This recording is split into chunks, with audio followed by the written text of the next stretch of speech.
कौन था वो चंद्रवंशी वीर जिसके सामने पृथ्वीराज चौहान को भी हार का सामना करना पड़ा था?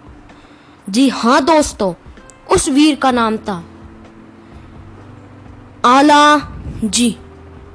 तो चलिए दोस्तों, मैं हूं कृष्णा कौशिक, आप देख रहे हैं बेस्ट इतिहास। आज की चर्चा अलाउद्दल के बारे में। तो चलिए दोस्तों शुरू करें। दोस्तों सबसे पहले तो मैं आपको अलाउद्दल का परिचय देता हूँ।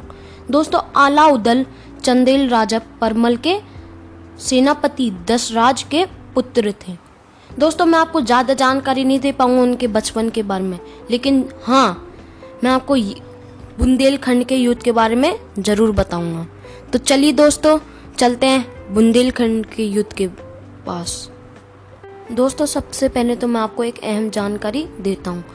जगनेर के राजा जागनिक ने अलाखंड नामक एक काव्य रचा था। दोस्तों जगनेर के राजा जागनिक ने अलाउद्दल के बारे में ही ये इतिहास रचा था। और दोस्तों ललिता प्रसाद मिश्र ने अपने ग्रंथ आलाखंड की भूमिका में आला को युधिष्ठिर और उदल को भीम का साक्षात अवतार बताते हुए लिखा है। ये दोनों वीर अवतारी होने के कारण अतुल पराक्रमी थे। ये प्राय 12 विक्रमी शताब्दी में पैदा हुए थे और 13वीं शताब्दी के पूर्वार्ध तक अभिनवशु पराक्रम दिखाते हुए वीर गति को प्राप्त हो गए थे। अगर दोस्तों आपको ललिता प्रसाद मिश्र की ये किताब पढ़नी है तो आप ऑनलाइन या फिर कैसी भी इनकी बुक परचेज कर सकते हैं। तो चलिए दोस्तों अब हम चलते हैं बुंदेलखंड के युद्ध की तरफ। अगर दोस्तों आपको हमारी वीडियो अच्छे लगे तो प्लीज़ हमारी वीडियो को लाइक शेयर एंड सब्सक्राइब करना ना भूलें। अगर आपको इन चीज़ों के बारे में कुछ डाउट है तो कमेंट बॉक्स में ज़रूर लिखिएगा। दोस्तों आपको मैं एक और अहम जानकारी बताना चाहता हूँ अलाउद्दल के बारे में। इन दोनों भाइयों ने मिलकर कुल 52 लड़ाइयाँ लड़ी थी। दोस्तों जैसा कि आप जानते हैं बुंदेलखंड एक यूपी नामक राज्य में स्थित है अभी भी फिलहाल।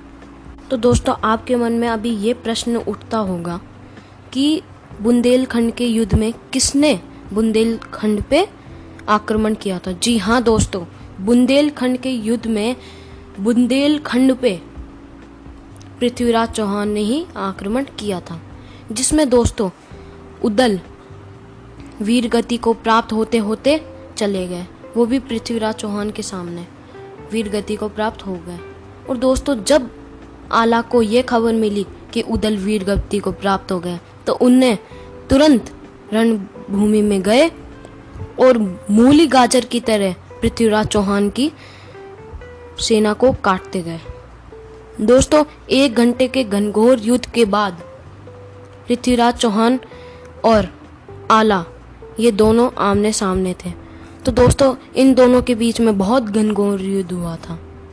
उसमें विजय हुई आला की। वो तो आला पृथ्वीराज चौहान को मारने वाले थे, लेकिन आला के गुरु जिनका नाम था गुरु गोरखनाथ, एक प्रसिद्ध शिव भक्त, उनने आला को मना कर दिया कि आला तुम इन्हें मत मारो, ये आगे जाके भारत के भविष्य हैं।